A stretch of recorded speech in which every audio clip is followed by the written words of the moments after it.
Pozdravljam vse dijakinje in dijake, profesorice in profesorje ter ostale strokovne delavce, ki ste se danes zbrali na današnji okrogli mizi v sklopu projektnega dne z majhnimi koraki do velikih zmag. Pozdravljam tudi naši gosti, Majo Ribič in gospod Martino Bratin.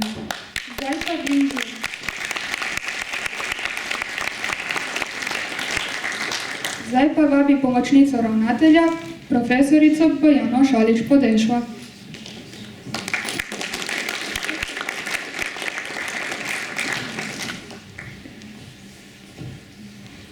Spoštovani gosti, spoštovani profesori in dijaki, vsem skupaj lep pozdrav. Današnja okrogla miza je del projektnega dneva, katerega teme so solidarnost, pomoč, medsebojni odnosi, sočutje. To so pravzaprav vrline, vrednote, ki se jih ne moremo naučiti iz knjige, temveč jih razvijamo z življenjskimi izkušnjami. Prav tako pa jih lahko razvijamo preko zgodb drugih ljudi, če poslušamo srcem. Zato bi se na prvem mestu najprej iskreno zahvalila našima današnjima gostjama, ki bosta z nami podelili zelo osebne zgodbe. Vsem nam, ostalim prisotnim, pa povabilo, da te zgodbe vidimo kot eno zelo veliko darilo, ki nam bo pomagalo, da danes naredimo en majhen korak naprej v svojem osebnostnem razvoju, v tem, kako poslušamo sebe, kako poslušamo druge. Današnji svet nam pogosto sporoča, da čutiti pravzaprav ni zelo popularno. Ne verjemimo temu, temveč se učimo čutiti sebe in čutiti druge. Verjamem, da bomo po tem pogovoru vsi to zmogli bolje. Hvala lepa.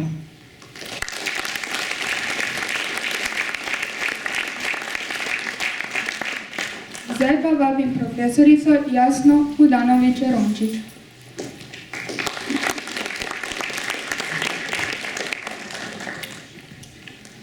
Cenjeni gosti, spoštovani profesori in profesorice, dijaki in dijakinje. Prav prijazno vas pozdravljam na našem že 9. projektnem dnevu z naslovom Z majhnimi koraki do velikih zmag.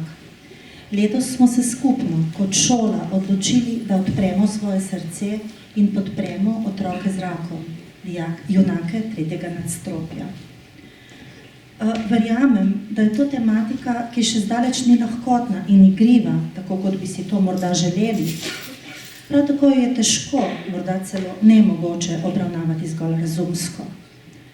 Od vseh nas terja precejšnjo mero zrelosti in odprtosti ter pripravljenosti čutiti stisko drugega, kar včasih naplavi na površje tudi kakšno lastno bolečino.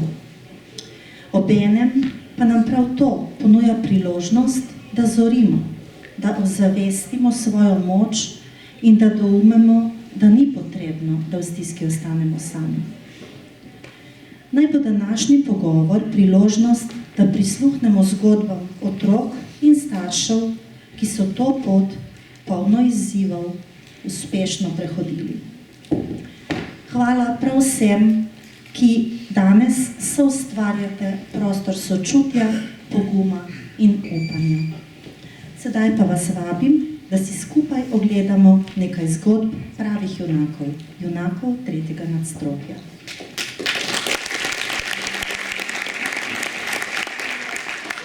Sem stara 10 let. V Sloveniji vsako leto zboli 80 otrok z rakom, torej skoraj za 3 razrede. Vsak teden zve se 1 ali 2 otroka za diagnozo. Otroke, ki so oboleli za rakom, smo poimenovali junaki 3. nadstropja. Zakaj junaki? Zato, ker zelo pogumno prenašajo vse bolečine, ki jih prizadenejo injekcije, razne terapije, operacije, Tudi zdravila, ki jih prejemajo, niso ravno zdravila proti vročini.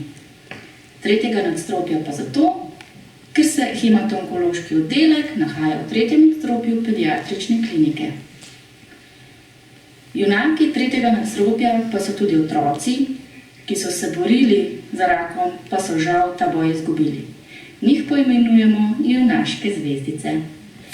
Maja, kaj ti veš, kako nastane rak? Ja, rak nastane, ko se začnejo celice nenadzorovano deliti, se večajo in pri tem nastanejo tvorbe, ki jim rečemo tumori ali bule, ki so različnih oblik. Ti se povečujejo in širijo na ostale organe ter jih uničujejo. Rak se lahko pojavi v katerem koli delu telesa. Pri nekaterih oblikah raka, kot so levkemija in limfomi, se ne pojavijo tumori in zatrdline, temveč se rakave celice nenadzorovano širijo po krvi oziroma limfnem sistemu. Ker bolezen ne kaže kakšnih posebnih znakov, je včasih težko prepoznati, ampak s hitro diagnozo in uspešnim zdravljenjem se v Sloveniji pozdravi 80% otrok. Včasih se žal zgodi, da bolezen ni ozdravljiva. Takrat rečemo, da je bolnik na paliativni oskrbi, kar pomeni, da cilj ni ozdravitev, ampak lajšanje težav in bolečin. V razvitem svetu je otroški rak drugi najpogostejši vzrok smrti pri otrocih starih od 5 do 14 let. Najpogostejši vzrok so poškodbe. V Sloveniji zaradi raka letno umre 10 do 15 otrok. Med njimi je bil leta 2019 tudi moj brat Anže. Rak ni nalezljiva bolezen, kot na primer rotavirus ali gripa. Ko je moj 11-letni Rožle zbolel za rakom, so se nas ljudje počasi začeli izogibati. Imeli smo vedno manj stika z okolico, nihče ni več prišel na obisk. Mojega sina Rožleta so se otroci zaradi njegovega otečenega obraza začeli izogibati. Nihče se ni hotel pogovarjati z njim. Bil je sam in osamljen. Nekega dne me je celo vprašal, ali ti moji prijatelji mislijo, da se bodo od mene nalezli te bolezni. Čeprav se zaradi kemoterapij odsvetuje množično druženje zaradi možnih okužb, pa smo mi, naša družina, potrebovali prav to. Delček normalnosti ob obiskih in pristni bližini prijateljev. Zato vas povabim, da se ne bojte pristopiti k otroku z rakom. Zelo vas bo vesel. Naša luč je pogum, naša zmaga je moč. Zaupanje srcu, prehodimo vsako pot. Naša luč je pogum, naša zmaga je moč. Zaupanje srcu, prehodimo vsako pot.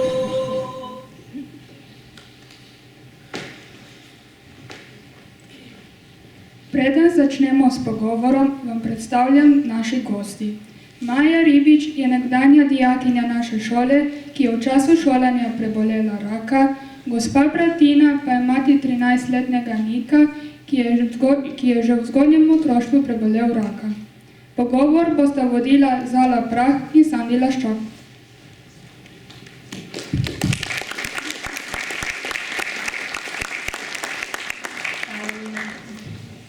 Še v najinem imenu lepo pozdravljam obe gostje.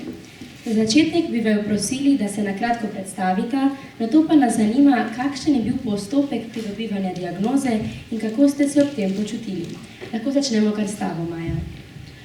Živijo, jaz sem Maja, stara sem 22 let in pri 17 letih sem zbolela za rakom, Hodgkinov limfom.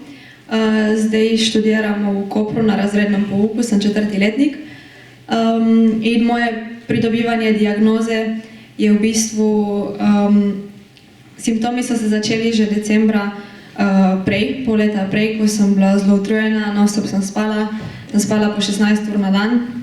In potem marca, ko se je začela korona, ko smo šli vsi v karanteno, so pa mene začele srbeti dlani, ker so najprej vsi zdravniki pripisovali razkužilo, ker je bila pač korona in smo se mogli non-stop razkuževati. Potem so me čez en teden začela srbeti pod plati in potem še celo telo. In meni ni bilo jasno zakaj. In potem so mi pa bezgavke na vratu nad ključnico, so se mi povečale in smo šli k zdravniku in so mi dali antibiotik proti vnetnu, ker je bilo to kao vnetje. In po 14 dneh, ko antibiotik ni primil, so pa meni te bezgavke prav skočile ven, sem imela prav balone na vratu.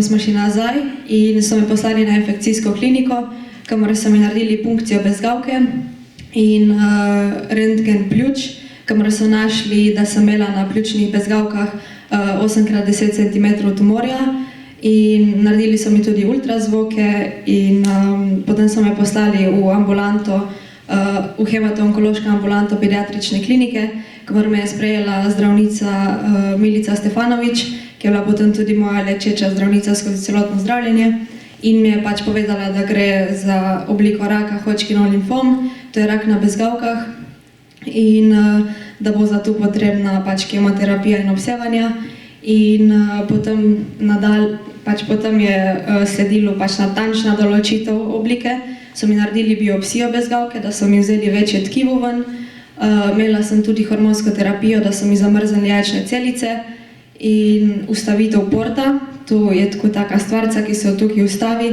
in prek tega mora teči kemoterapija, to je pod kožo, zaradi tega, ker je kemoterapija premočna za navadne žile, da bi šlo samo v roko, ker bi jih skurlo. In zato pol teče tu prek porta v srce in pol po celem telesu. In potem po portu, čez 2 dni, sem začela s prvim ciklom kemoterapije, imela sem 6 ciklov in potem še 11 obsevanj. Kako pa je to potekalo pri vašem sinu, gospa Martina? Kako ste se v tem počutili vi? Pozdravljeni, sem Martina Bratina, mama sina Nika, ki je tudi junak 3. nadstropja. Moj sin je bil takrat star 2 leti in pol, jaz pa takrat ravno noseča v 6. mesecu. Mož in jaz sva zaznala pri Niku pulico na vratu. Takrat smo bili ravno na morju in v bistvu je rekel mož, saj to ni nič kaj takega, po mojem ni nič, samo ena bulica na vratu in bo vse okej. Nik je v bistvu se mi je zdel že tako nekako, kot je rekla Maja, malo tak nevolen, bled v obraz. Tudi kasneje se je pokazalo, da ga bolijo nogice, ker ni hotel hoditi in teči. Kasneje smo šli potem domov z morja in takoj v zdravstveni dom v Ajdovščino, kjer takoj so nas napotili v šempetrsko bolnišnico. Tam so nam dali antibiotik in po 14 dnevih se mi je zdelo, da tista bulica da rase.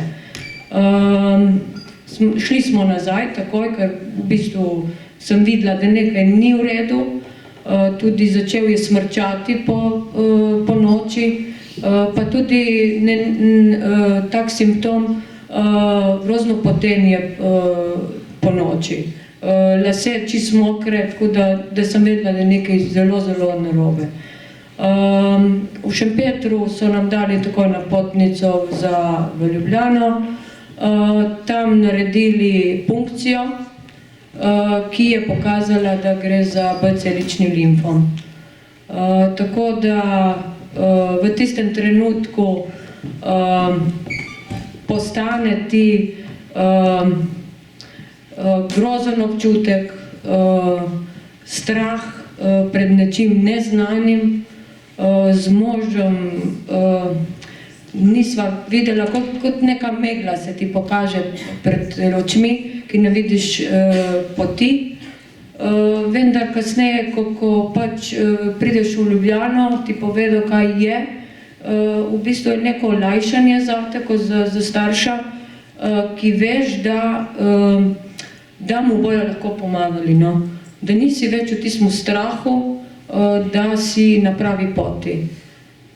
Tako da žal pri Niku je bilo ta diagnoza B-celični limfom, dali so nam 5 ciklov kemoterapijo, ravno tako ustavitev porta, vsem dajo to, vsem bolnikom, tako da mi je lažje, da se tudi ne rijajo ven te metuljčke ali karkoli. In v bistvu pri nas je bilo pa žal tako, da po enem letu se je bolezen ponovila in sicer še v hujšem stanju. Zbolel je za AML levkemijo, kjer je bila pa potrebna transplantacija. Maja, kako pa so se vsem tem počutili člani tvoje ožje družine? Itak je bil sprva šok to za vse, ampak o tem smo se mi odprto pogovarjali, nismo pustili, da bi bila to neka stvar, ki bi, pač ko rečejo, tabu tema. Mi nismo temu pustili, da bo se tudi tako razvilo. In itak je bila korona, ko sem bila jaz bolana, tako da smo bili itak si cel cajt skupaj doma. In ful smo se družili, ful smo se družabnih iger igrali, non-stop smo bili skupaj in na momente smo tudi pozabili, da je sploh kaj pač narobe, da se kaj dogaja. Ful smo probali pozitivno na to gledati, ker smo si vedeli, da bomo zdravila, tako da pač ni bilo niti opcije, da bi kdo pomislil, da ne bomo zdravila in pač sam naprej smo živeli s tem, pač nismo se ustavili ali karkoli, vsi smo živeli normalno naprej, pač s določenimi omejitvami, ampak ja. Gospa Martina, kako se je potem počutil Nik? Kako je izražal svoje občutke? Nik v bistvu, bom rekla, je zelo različno, koliko si star. V bistvu jaz nisem začutila nobenega straha pri Niku, recimo. On je bil še čisto majhen, 2 leti in pol. On se je počutil vedno, še zdaj, ko se pogovarjava, pravi, jaz sem šel v vrtec tja, ne. Ne mu je toliko pomenilo, kljub temu je hodil na zdravljenje, kljub temu neke bolečine, pa nenehno, mislim, to so kemoterapija, to ni zdravilo, kot mi poznamo lekadol ali pa nek antibiotik. To so take zdravila, ki v bistvu nekaj pomagajo, neki so pa stranski učinki. Jaz se spominjam, recimo, Nika, ko me je zapotil ven in rekel, mama, pejdite, ne maram. To je na njega zelo vplivalo te zdravila. In ko je prišla pa, recimo, zdaj vidim, da je polno tukaj teh vzgojiteljic, on se spomnil vzgojiteljic. On se spomnil vzgojiteljic, kako so mu brali knjige, kako so se z njim igrale. In to v bistvu je za to nastropje, mislim, ta oddelek v bolnišnici zelo pomembno, ker v bistvu so mladi, majhni, mladi, najstniki in v bistvu se morajo nekako na drugačen način tudi pač ga malo motivirati, mu dajati moč, no, na drugačen način. In moj Nik, recimo, še zdaj rad prebere knjige, prav zaradi tega, ker mu je tiskrat brala tale vzgojiteljica. Maja, bi nam povedala, kako je po diagnozi potekalo zdravljenje, kako se ti je življenje spremenilo in kakšne občutki so te spremljali? Takoj po diagnozi je pač sledilo 6 ciklov kemoterapije in 11 obsevanj. Pač cikli kemoterapije so trajali po 1 mesec in bila sem 5 dni v bolnici, kamor mi je tekla kemoterapija, pa pol spiranje 24 ur, pa spet kemoterapija in pač to je bilo v roku 1 tedna. Potem sem šla domov za 1 teden in potem sem prišla za 1 dan nazaj, ko sem mogla biti 24 ur, da mi je spet pač tekla kemoterapija. In potem sem bila 2 tedna doma in tako je pač so izgledali ti cikli vsak mesec. In potem, ko je bilo pa obsevanje, sem mogla iti pa vsak dan v Ljubljano, ker je bilo obsevanje na onkološkem inštitutu, ni bilo na pediatriji in pač tam nisem mogla spati. In smo šli z mamo vsak dan gor, kamor so me, mislim, da sem bila 10 minut noter v sobi, kamor so me tarčno obsevali. Kaj je bilo še bolj vprašanje? Ja, vaše občutki. Mislim, ne vem, jaz sem bila zelo pozitivno naravnana glede tega, nisem pustila nekih negativnih misli ali pa kakšni drugi ljudje, ki so vedno začeli na to temo neki z negativizmom in tako, ja, kaj pa če se ne bo vse rešilo tako, kot bi se moglo. Pač sem jih takoj ustavila, pač ne mi sploh s takim mišljenjem biti okrog mene, ker meni se ne da s tem ubavati. Jaz vem, da bomo zdravila in to je bila glavna stvar. Drugače, ko sem bila na oddelki, je bilo pač, mislim, da dvakrat, ko sem bila, za 2 cikla sem bila sama v sobi, pa sem pol tudi jaz so prihajale te vzgojiteljice, oddelčne do mene, pa učiteljice, pa so mi dale razne stvari za delati, da nisem bila pač non-stop sama, ker je bila korona, smo mogli biti non-stop zaprti v sobi, pač nismo smeli iti ven na hodnik ali pa se družiti z ostalimi, ki so bili tudi pač na oddelku, tako da pač tisti teden sem potrpela, malo je bilo osamljeno, ampak je bilo okej. In ko je bilo obsevanje, pa pač en dan gor, da pol popoldne nazaj in spet zjutraj gor. Ne vem, nisem imela kaj dosti cajta sploh razmišljati o občutkih, sem pač, da zgoram še teh 11 dni, da dam ta obsevanja minimum in da je pol to. Kako je pa potekalo njihovo zdravljenje? Kako je se spremenilo vaše življenje in kakšne občutki so spremenili vas? Kot sem rekla, v bistvu moji občutki, recimo lahko vam povem, da takrat kot mama, ko sem bila sama doma, to je bilo v bistvu tako prazna hiša. Zdelo se mi je, da sem sama. Zdelo se mi je, bom rekla tako, da v bistvu nisem hotela v bistvu nobenega zraven in nobenemu nič povedati. V bistvu premlevala sem sama pri sebi in si dajala upanje, da sej bom zmogla. Ker v bistvu sem se morala jaz opogumiti, da bo moj sin pač močan pri temu. Zmeraj sem bila vesela, ko sva se z možem pač po telefonu pogovarjala. Zelo vesela sem bila, da v bistvu da gre vse po planu, no? Da v bistvu da te kemoterapija sprejema v redu, da ni nobenih pač stranskih učinkov in zelo vesela sem bila, ko sem v bistvu šla čez vikend do njega, kakor sem še upala, no, ker nisem pole še drugega rodila, ker potem je bilo malo težje. Drugače pa kadar sem bila pri njemu, sem morala biti res pogumna, ker recimo, kadar sva z možem videla, da ne gre, ker so bili dnevi res neverjetni, pa vročina, pa razne bakterije dobil potem Nik in ali bo ali ne, ker pač tu je zelo težko zdravljenje. In sva se na hodniku zjokala. Pred njim ne, ker v bistvu sem rekla, da moram biti močna in mož tudi. Ker mislim, da v tistem trenutku je on spoznal, da sva močna midva in močen on. Maja, zanima nas, kako si v času zdravljenja usklajevala vse šolske obveznosti in kako je izgledalo življenje tvoje družine? Kakor sem rekla, ko sem bila izbolana, je bila lih korona, tako da je bilo itak vse prek Zooma in dokler v tistem cajtu, dokler sem dobivala diagnozo, dokler nisem bila še na terapijah v bolnici, sem se na določene ure lahko preklopila zraven, določene pol pač nisem mogla in vsi profesori so bili ful fajn, ker so mi za tisti letnik vse že zaključili, tako da pol nisem rabila nič se več obala s šolo, da sem se lahko sam osredotočila na zdravljenje. Pol v 3. letniku pa nisem smela še do marca ali aprila nekaj tasga priti v šolo in kar se je dalo, sem pač se isto priključila prek Zooma, lih ene par predmetov, ene parkrat. Ampak ja, malo so mi omogočili, da nisem rabila vseh ocen pridobiti, kakšne ocene, ki so bile neobvezne, ki niso bile toliko ključne, kakšne seminarske naloge ali pa kaj tasga, so mi olajšali, da tega nisem rabila delati, tako da hvala vam.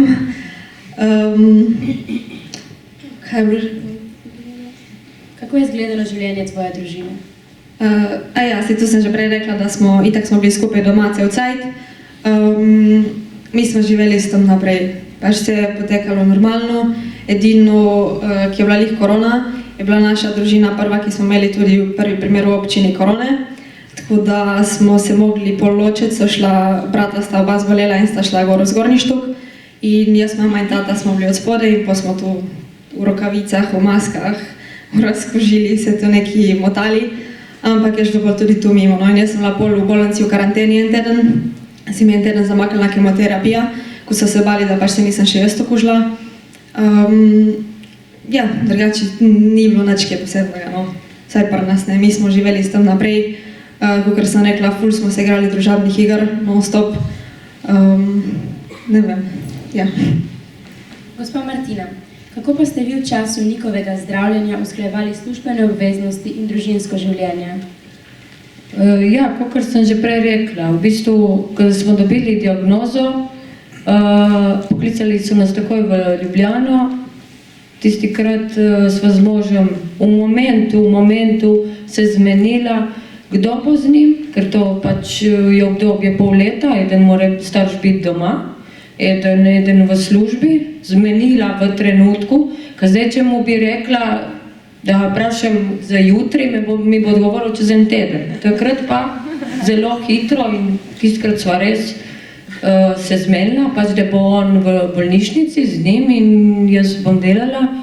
Takrat sem bila tudi že zaposlena na Ljudski univerzi in jaz se jim še zdaj zahvaljujem, da so bili sočutni in razumevajoči, da sem tolikokrat manjkala, recimo, ker preden smo prišli do diagnoze, je bilo toliko pregledov naprej in tako.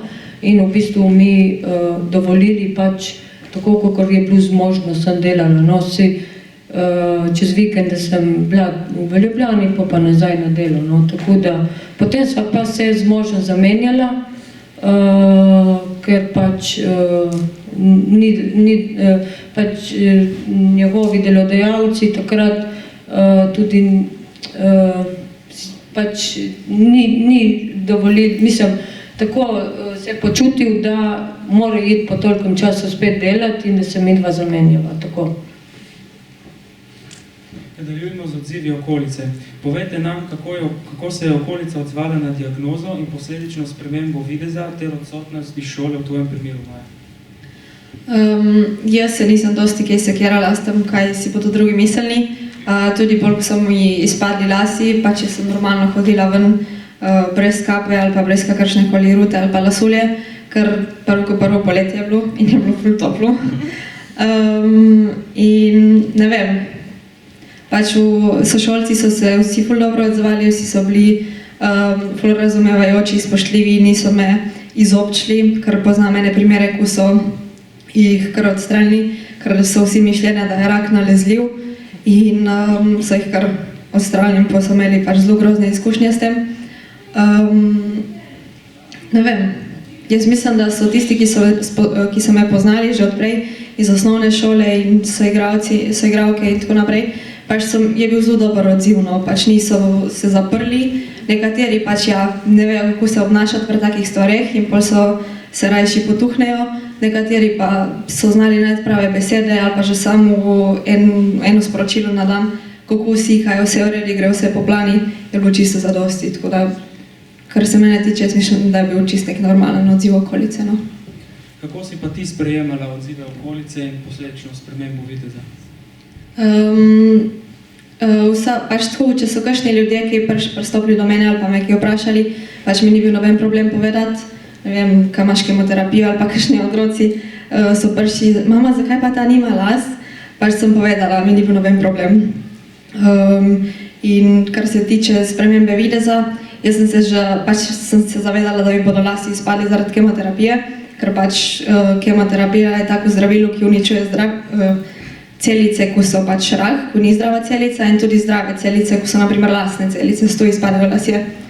In sem se že prej prepravljala, tako sem si dala roke na glavo in sem se ogledala v špegel, da sem se malo pač prepravljala na to, pač tak ni bilo isto, ampak saj malo. Ampak potem pa po prvem ciklu kemoterapije, po 14 dneh, ko so mi začeli lasi izpadati, je bilo teh las povsod, poln pušter, polna poslja, majice, kavč, v krožnik so padali, vse povsod so bili. Že ko sem se česala, nisem se sploh mogla česati, brez da pač bi šel cel šop las ven. In se neka mame, če me lahko prosim pobrije, ker pač imam dosti tega. In ja, ful ljudi se je, ki me je poznalo, so se v solidarnost meni, so se tudi pobrili, kar je bilo zelo lepo od njih.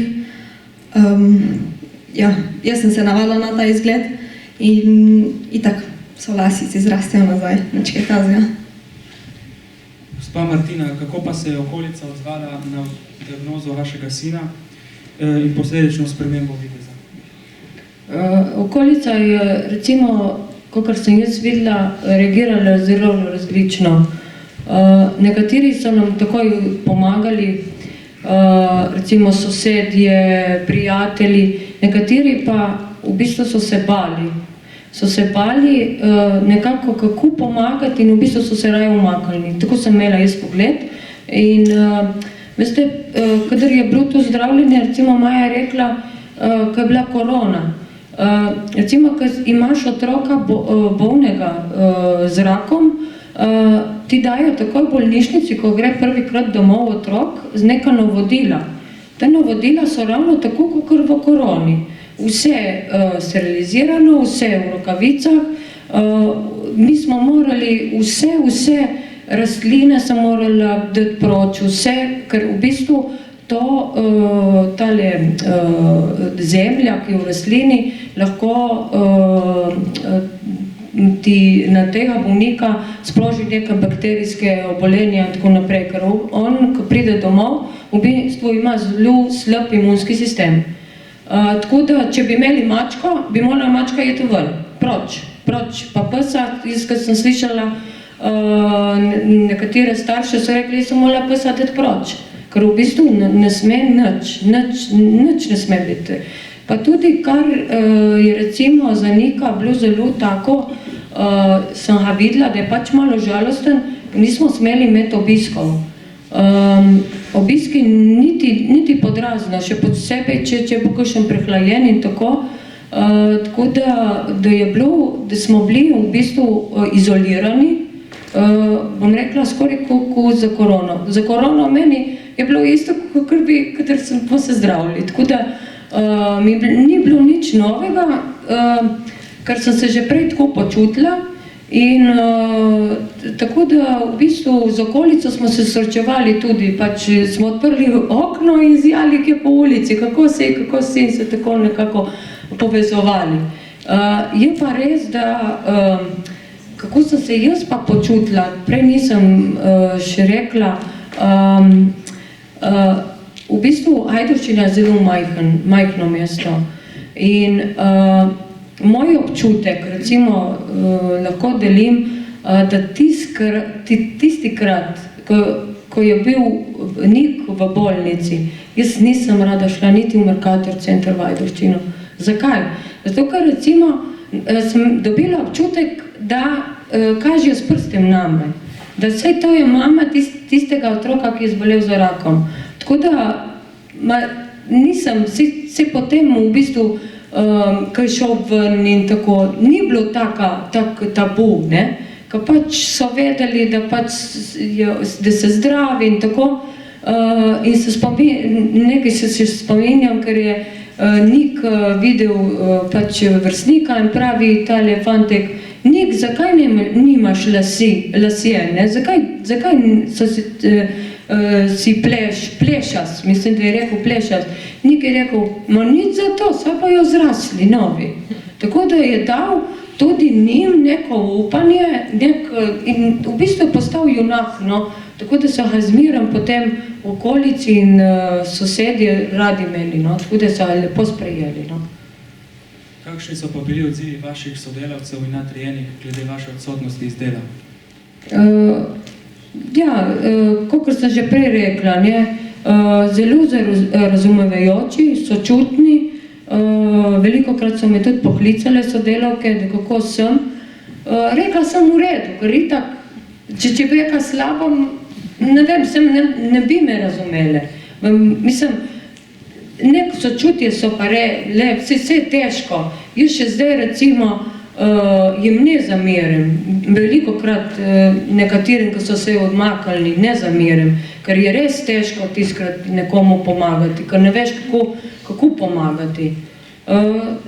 Dovolj je bilo samo, recimo, da me vprašala, kako sem in da pač, da sem videla, da pač mislijo na mene, no, in na celo družino.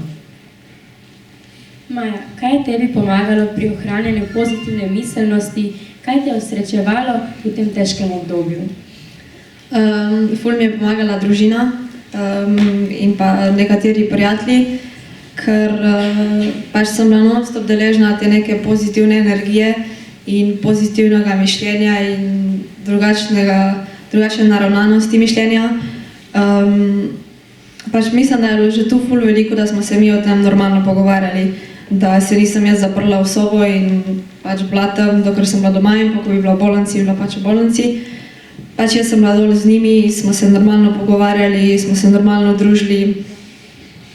Ne vem, pač, ja. Kaj pa je vam pomagalo, da ste ostali pozitivni in hkrati nikogo oporo?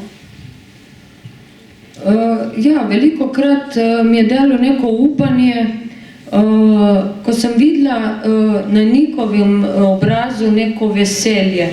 V bistvu, da ima tudi on neko upanje, da bo zdravo, predvsem pa velikokrat mi je pomagalo prav pogovarjanje s starši na oddelku, ker smo si dajali neko moč, nek pogum, vsi so povedali, ja, sej bo, so ti dajali neko upanje in najbolj mi je pa pomagalo, da sem se z možem pogovarjala o temu, ki mi je stal ob strani in še zdaj zelo sem vesela, da pač sva tiskrat res se še bolj povezala, ker pač tiskrat rabiš res nekoga, pa tudi prijatelji, no, ti stojijo ob strani, pa družinski člani, tako da smo skupaj pač premagali, no. Bližamo se koncu, zato nas zanima, kako je izgledalo navajanje na novo življenje po bolezni. Lahko začnemo s teboj, Maja. Zame ni bilo neke ne vem kakšne spremembe, pač jaz sem prišla nazaj pol aprila v šolo in jaz sem probala, da me ni to omejevalo, pač kar je bilo, kar se je zgodilo, se je pač zgodilo in jaz sem probala čim bolj normalno živeti. Pač je bilo, tiskrat so mi začeli lasi nazaj rasti in frizura je bila obupna, tako da sem ful nosila kape tisto obdobje na par mesecev in ko sem malo bolj zrasli, ko sem lahko nekaj normalnega naredila z njimi, no, tako je bilo edino tu malo prilagajanja.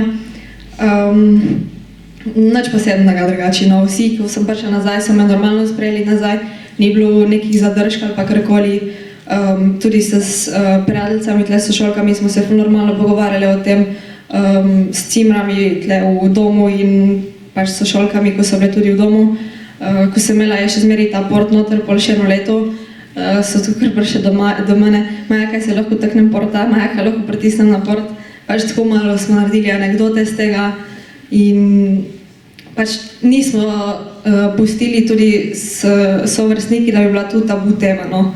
Vsi so razumeli, vsi so bili toliko zreli že v bistvu, da so razumeli, zakaj se gre, so razumeli, če sem bila jaz ful hitro utrujena, ko sem bila med poukom po 2 urah že pač gotova in ko so vse tele iti pol zvečer na pijačo, ko sem jaz rekla, pač jaz ne moram, mene je konc, so vse razumele. Pač ni bilo, da bi pač nekaj tako dejno, se itak je zdaj konc vsega, da je pedi gremo.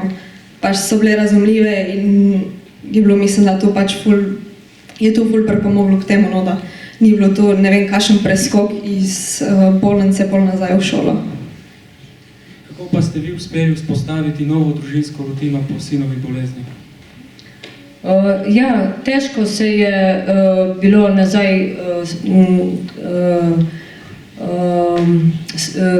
pač nazaj nekako vrniti na stare tirnice. Zato, ker v bistvu, če kdaj pomislim, sem se jaz spremenila, mož, pa v bistvu tudi Nik. Po takih preizkušnjah v bistvu spoznaš sebe, spoznaš vse družinske člane, spoznaš prijatelje in v bistvu, če sebe gledam, recimo pred, ne vem, pač 15 let nazaj, bi dala vse za kariero, bi dala vse v hišo, bi dala bazen pred hišo. Zdaj pa ne več. Zdaj mi je pomembno zdravje otroka. Zelo rada ga vidim, kako je nasmejan, ko se zjutraj zbudi, da je dobre volje in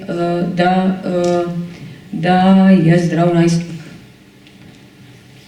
Sicer je zelo težko, še vedno prisoten strah pri meni, recimo pri možu, ker hodimo še zmeraj na te preglede in jaz mislim, da bo vedno prisoten pri meni strah. Nik je že toliko dozorel, mi zdaj reče, dej, mama, kaj pa lamudaš. Tako da zna že tudi sam presoditi, kako se počuti in kako je zdrav. Za konec pa bi prosili še za kakšno zaključno sporočilo za poslušalce. Če se kdaj srečaste s komorkoli, ko gre skozi kakršnokoli kronično bolezen, ni to samo rak, karkoli, bodi ti tisti, ko si samo iniciativen glede tega, da mu pomagaš. Sam to, da napišeš, jaz sem tukaj zate, če kaj rabiš, mi napiši. Ja, je zelo lepo to slišati, ampak ni to dovolj. Ker veš, da če si ti v stiski, ko boš nekomu napisal, da kaj mi pomagaš, ne boš. Boš čakal, da ti nekdo napiše, kaj si okej, kaj rabiš, kaj ti kaj pomagam, neki, karkoli. Tako da bodi ti samo iniciativen, bodi razumljiv, probaj se postaviti v njegovo kožo in gledati z njegove perspektive. Pač vsak človek nekaj predeluje, v vsaki glavi se nekaj drugega dogaja, pa tudi če nisi bolan. Tako da lahko vzameš vsakega z rezervo. Pač če ti je nekaj v enem momentu rekel, ne veš, zakaj ti je rekel. Ne rabiš se užaliti, ne rabiš zameriti, pedi naprej. Tako da bodite razumljivi, bodite empatični. Ja, življenje vam, kakor sem vam rekla, življenje prinese nam različne preizkušnje, ki so za nekoga težke.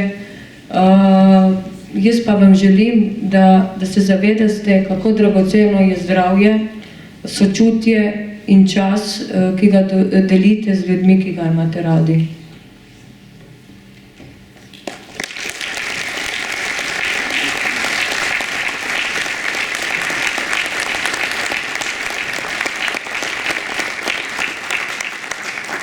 Prišli smo do zaključka okrogle mize.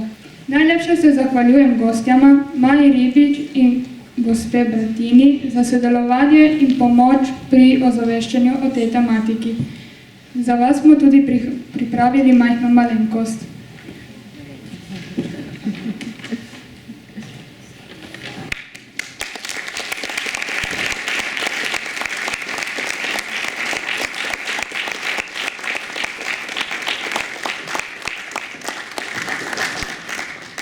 Zahvaljujemo se tudi dijakom 4. letnikov splošne gimnazije, Uršuli, Vidu, Zali, Sandiju in Nini, ki so sodelovali pri pripravah in izvedbi okrogle mize. Hvala.